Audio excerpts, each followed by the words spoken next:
Seja muito bem-vindo ao canal Terror e Chuva. Neste canal você encontrará vídeos com relatos assustadores, acompanhados pelo som reconfortante da chuva, criando uma experiência relaxante para aqueles que o assistem. Recomendamos o uso de fones de ouvido para uma imersão completa. Se você apreciar o conteúdo, não se esqueça de deixar um like e, se gostar do canal, inscreva-se e compartilhe com seus amigos. Compartilhar o canal ajudará a aumentar o engajamento e permitirá que alcancemos um público ainda maior. Sem mais delongas, vamos para o vídeo.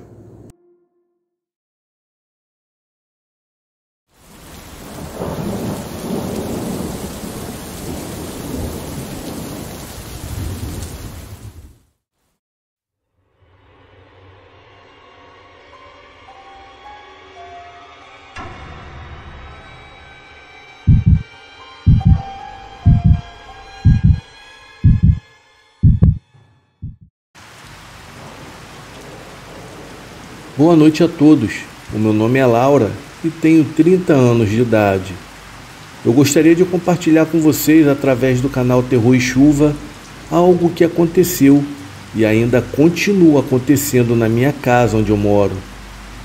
Antes de mais nada, eu gostaria de parabenizar o Pablo pelo seu canal e dizer que nunca perca um relato, principalmente depois que essas coisas começaram a acontecer aqui.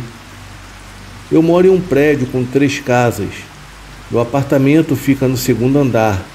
Já fazem 2 anos e meio que moro aqui. Nos primeiros meses, na verdade, nos exatos 3 primeiros meses, tudo acontecia normalmente.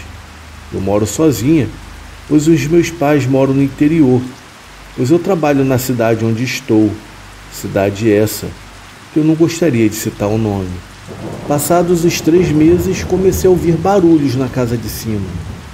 Até onde eu sabia, morava apenas um casal que já eram idosos. Eles não tinham crianças e nem animais. Mas até então, eu não tinha certeza. Então, sempre que eu ouvia algum barulho lá em cima, eu pensava logo que poderia ser algum animal correndo.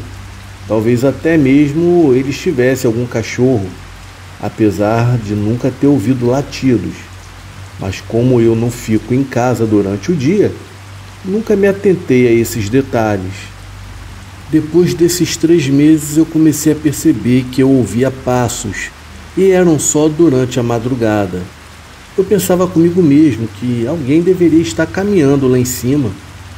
No entanto, eu achava estranho, porque mesmo sendo idosos, eu não acreditava que teriam tanta força para fazer tanto barulho na madrugada. E mesmo assim, eu nunca falei nada ou reclamei, já que eu não gosto de criar conflitos com os vizinhos. Certa noite, meu namorado estava aqui em casa comigo. Ele estava tomando banho quando me chamou para eu comparecer no banheiro. Eu fui ver o que ele queria e ele me perguntou se por acaso eu havia escutado um grande estrondo, que parecia até que o mundo estava desabando em cima da casa. No caso, a casa do andar de cima. Eu disse que não havia escutado nada. Ele, por sua vez, não insistiu no assunto. Eu achei até que poderia ter sido a imaginação dele e deixamos passar. O que posso dizer é que, com o passar dos dias, as coisas ficaram cada vez mais intensas. Um dia, quando eu cheguei do meu trabalho por volta das 7h30 da noite, quando eu acendi a luz do abajur, eu tive a impressão de que alguém havia passado pela sala. Na hora isso me surpreendeu, já que eu moro sozinha. Eu não tinha visitas naquele dia. Eu pensei que poderia ser o meu cansaço, embora eu soubesse no fundo do meu coração que não era nada do que eu estava tentando imaginar. Mas eu preferia acreditar assim mesmo em uma explicação lógica para aquilo. Então, em seguida, eu tomei o meu banho e fui para o meu quarto. O que eu esqueci de mencionar para vocês até agora é que eu tenho um cachorro, um labrador. Ele é muito dócil, que sempre me faz companhia. Ele dorme no meu quarto. E algo estranho aconteceu naquela noite. Meu cachorro começou a passar mal. Ele estava bem durante o dia brincando como de costume. Eu estava de férias, mas com a pandemia eu não pude ir para lugar nenhum. Então resolvi ficar em casa descansando e cuidando das minhas coisas. Mas durante a noite, o meu bichinho começou a passar mal. Eu já estava deitada no meu quarto e nessa noite especificamente, assim que ele entrou no meu quarto, o mesmo já ficou agitado. Ele olhava sempre para um ponto no quarto e latia muito. Ele subia na minha cama, me batia no ombro com a sua pata, como se quisesse me mostrar alguma coisa que eu não conseguia ver. Eu cheguei a pensar comigo mesmo que poderia ser algum inseto ou algo do tipo, e não dei muita atenção para ele. Eu apaguei as luzes do meu quarto. Normalmente eu deixo o abajur aceso, mas eu não quis fazer isso naquela noite, para que ele pudesse dormir. Pois ele tem o costume de ficar brincando com a luz acesa, o que pode ser bem perturbador. Como eu estava de férias e não tinha que acordar cedo, eu me deitei tarde.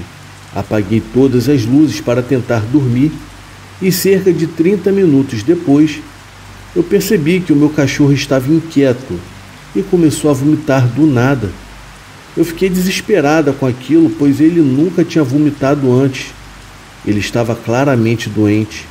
Eu não conseguia entender o que estava acontecendo, pois o meu cachorro é muito bem cuidado. Ele só come ração e eu tenho cuidado de não deixar nada fora do lugar, mesmo quando eu não estou em casa, para que ele não coma nada que não deva, evitando ter problemas de saúde. Ele ficou desesperado tentando sair do quarto. Eu vendo aquilo, eu abri a porta e ele foi para a sala, deitando-se no cantinho perto do REC da televisão. Isso foi bem incomum, pois ele nunca havia feito isso antes. Eu suspeitei que ele pudesse estar passando mal e fiquei ao lado dele.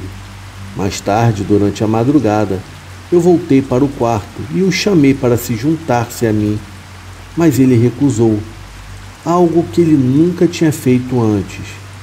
Como eu estava muito cansada, eu acabei deixando ele que ficasse na sala e descansei por um tempo. No entanto, quando eu me deitei, eu senti uma presença estranha no meu quarto. Parecia que tinha alguém me observando.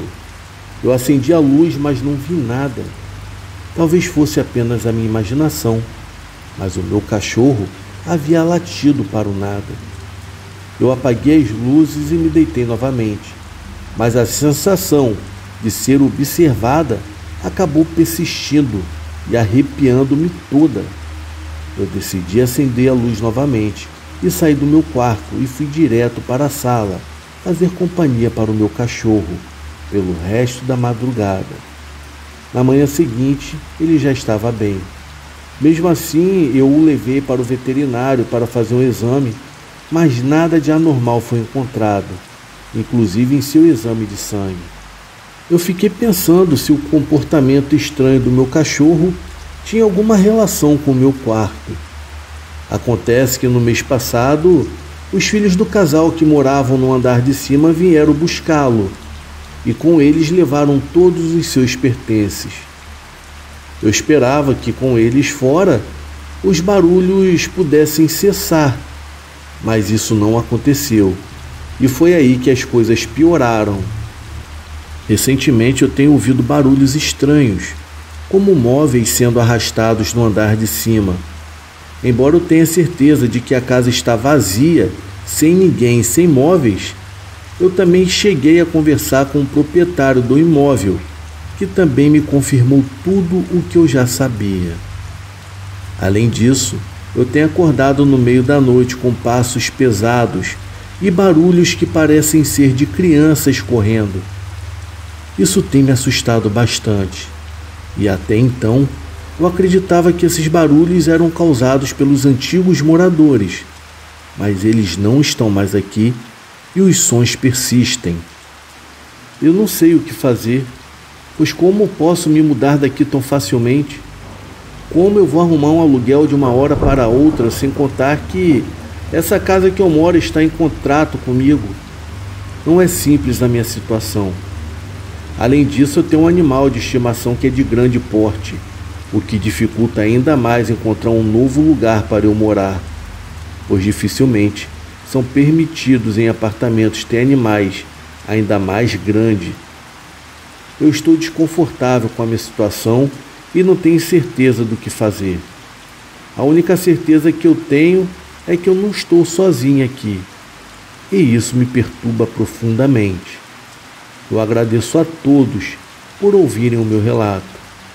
Eu desejo a todos uma boa noite.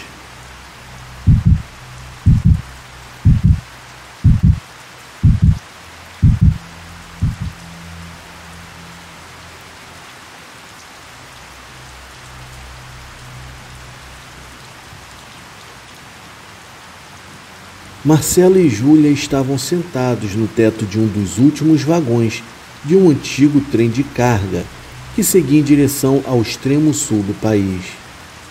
A prática de embarcar clandestinamente nesse tipo de veículo era muito antiga e vinha sendo utilizada recorrentemente por todo tipo de gente, desde fugitivos até andarilhos sem dinheiro e simples aventureiros que se lançavam em uma viagem desse tipo com o único objetivo de vivenciar uma aventura diferente. Era nessa última categoria que se encaixava o jovem casal no qual estamos falando. Eles já haviam voado de asa delta no Rio de Janeiro, saltado de bungee jump em São Paulo, praticado rafting no Rio das Antas, que fica no Rio Grande do Sul, e escalado o Pico da Neblina no Amazonas. Naquele momento, acampar em um local ermo e isolado, em alguma região da mata do interior de Santa Catarina, parecia uma boa pedida para as pretensões íntimas do casal. Ainda mais se este acampamento estivesse entre uma excitante viagem clandestina, em um trem antigo e barulhento. "Veja lá na frente, tem uma grande curva", disse Marcelo. "O trem vai diminuir bastante a velocidade e é nesse momento que nós temos que pular, hein? Entendeu?" A Júlia então consentiu com um aceno de cabeça. Rapidamente os dois desceram por uma passagem de metal que ficava entre os dois vagões e aguardaram o momento ideal para saltar. Quando o trem começou a fazer a curva e que diminuiu drasticamente a velocidade, o casal entendeu que essa era a hora certa. Eles então jogaram as mochilas nos arbustos à margem da rodovia e, em seguida, após uma otimista troca de olhares, eles pularam ao mesmo tempo e rolaram pela relva de um pequeno declive. Poucos instantes depois, já estavam se levantando sorridentes. "Nossa, você foi muito preciso em seu plano", disse Júlia empolgada. "Com certeza", respondeu Marcelo. "Mas como eu lhe disse, é que basicamente eu estou apenas repetindo o mesmo cronograma que foi colocado em prática quando eu fiz tudo isso em companhia do meu irmão e dos meus 2 primos há uns 10 anos atrás", falou Marcelo. "Ah, entendi. E agora o que faremos?", perguntou a Júlia. "Ah, agora precisamos encontrar um bom lugar para acampar, pois logo vai anoitecer. E, no caso, esse foi o último trem para o sul. Amanhã, pouco depois das 2 horas, deveremos estar prontos na mesma curva para embarcar naquela lata velha que nos levará para casa." "Mas será que conseguiríamos subir com o trem andando?", questionou Júlia um pouco assustada. "Você não viu como ele fica exatamente lento quando faz a curva?" "Conseguiremos embarcar sem problema algum", afirmou Marcelo. Em seguida, o casal pegou as mochilas e seguiu para dentro da mata, em direção ao leste, por um pouco mais de 1 quilômetro, onde encontraram uma pequena clareira e montaram o acampamento. Rapidamente as sombras da noite tomavam conta da paisagem. "A que distância estamos da cidade mais próxima?", perguntou Júlia, enquanto colocavam os galhos secos na fogueira. "Bom, eu creio que estamos a uns 30 quilômetros", respondeu Marcelo, enquanto preparava a carne para o jantar. "Mas eu acho que uns 5 ou 6 quilômetros no sentido leste deve haver algumas pequenas fazendas. Bom, é isso que eu acho, Júlia, pois foi isso que meus primos me disseram da outra vez que eu estive aqui com eles. Ah, então isso significa que essa noite eu estarei totalmente à sua mercê? É isso mesmo? Disse a moça brincando.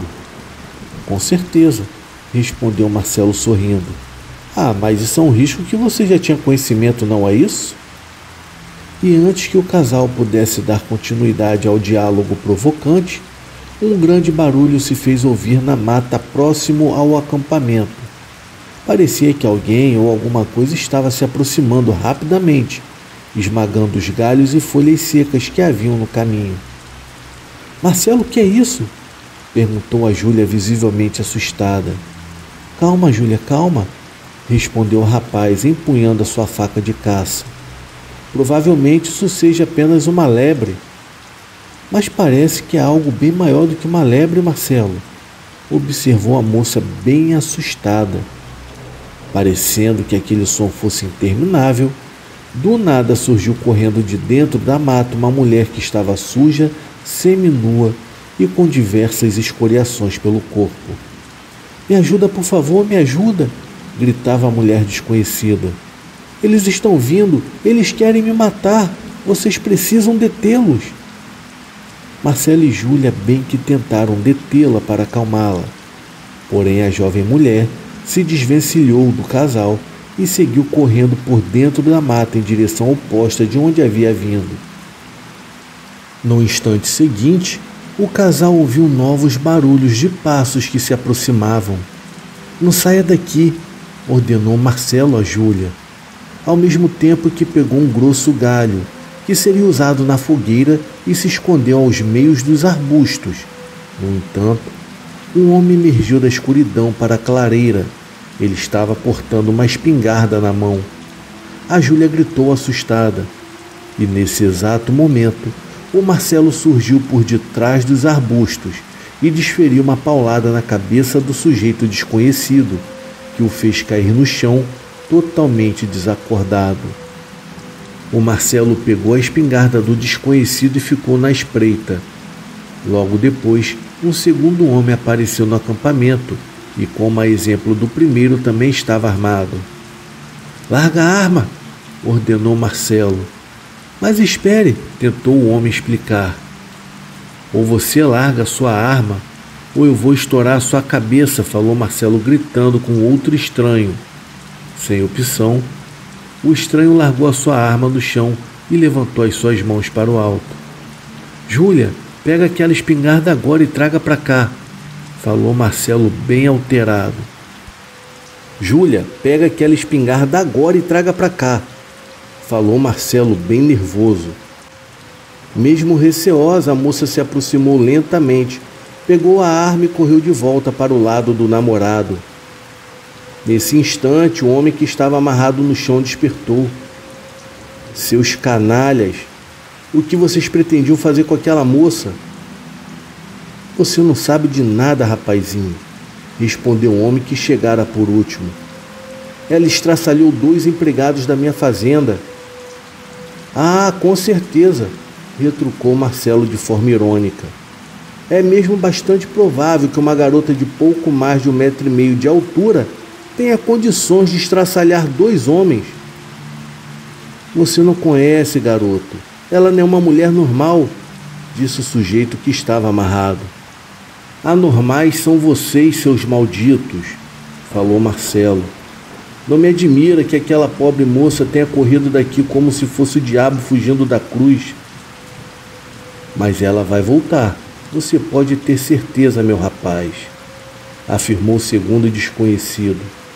Nessa região, com certeza ela não vai encontrar uma refeição mais apetitosa do que a gente. Você pode ter certeza de tudo que eu estou falando. Escute, meu jovem, que tal você devolver as espingardas e soltar o meu amigo? Disse o outro desconhecido. É o melhor se fazer se quiser sair vivo dessa mata. Marcelo já se preparando para rebater a palavra do sujeito, quando de repente ouviu os gritos arrepiantes que vinham pelas suas costas. Ao se virar, Só teve tempo de ver o homem que estava amarrado no chão sendo arrastado para dentro da mata fechada, enquanto ele gritava desesperadamente por socorro. "O que foi aquilo?" perguntou Marcelo, apontando a arma para a direção. "Alguém o pegou, mas foi muito rápido. Eu não consegui ver", respondeu a Júlia com a voz totalmente trêmula. "É ela, é aquela tal moça", respondeu o desconhecido totalmente assustado. "Se não reagirmos, com certeza ela vai matar todos nós. Devolva minha arma agora." Em dúvidas sobre o que fazer, Marcelo permaneceu imóvel por um instante.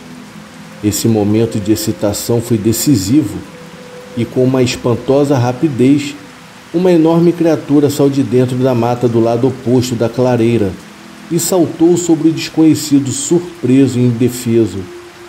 O homem só teve tempo de vislumbrar os olhos vermelhos e reluzentes daquela criatura, instantes antes dela cravar as afiadas presas em sua garganta e estraçalhá-la com uma vigorosa mordida. Apavorado, Marcelo disparou 2 tiros na direção do monstro, mas nenhum deles atingiu o alvo.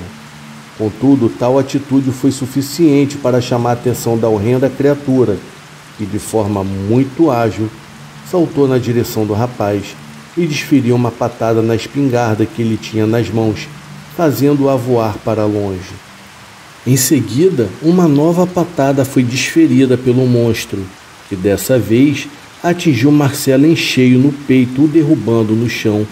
Atordoado com o golpe, o rapaz tentou se afastar, mas seu avanço foi logo interrompido no momento em que ele sentiu as presas pontiagudas do monstro penetrando em sua carne da perna, provocando uma dor alucinante que o fez gemer de dor, achando até que iria desmaiar naquele momento. Porém, no instante em que estava prestes a perder os sentidos, o Marcelo ouviu um estrondo de um tiro, que antecedeu a um urro ensurdecedor que foi disparado a centímetros de sua cabeça. Depois de um breve instante de silêncio, o rapaz ouviu a voz chorosa de sua namorada. "Marcelo, você está bem?" gritava a moça, enquanto o rapaz reabriu os olhos lentamente, mas ainda teve tempo de ver Júlia se agachando ao seu lado, portando em suas mãos uma das espingardas trazida pelos estranhos. Um pouco mais à frente estava o corpo nu caído da moça desconhecida, que havia passado correndo pelo acampamento alguns minutos atrás. "Meu Deus, a moça era aquele monstro", falou Marcelo espantado. "Sim, mas ela está morta", disse a Júlia, abraçando seu namorado logo em seguida. "Eu a matei." "Você atira melhor do que eu", disse o rapaz, tentando até ser descontraído com aquela situação. "Essa é só mais uma das coisas que eu faço melhor do que você", falou a moça no mesmo tom de descontração. "Como está sua perna? Está doendo?" "Está doendo muito, mas eu vou sobreviver", afirmou Marcelo, mas sem se dar conta de que ele estava agora sendo amaldiçoado pela contaminação sofrida pelo ataque daquela fera.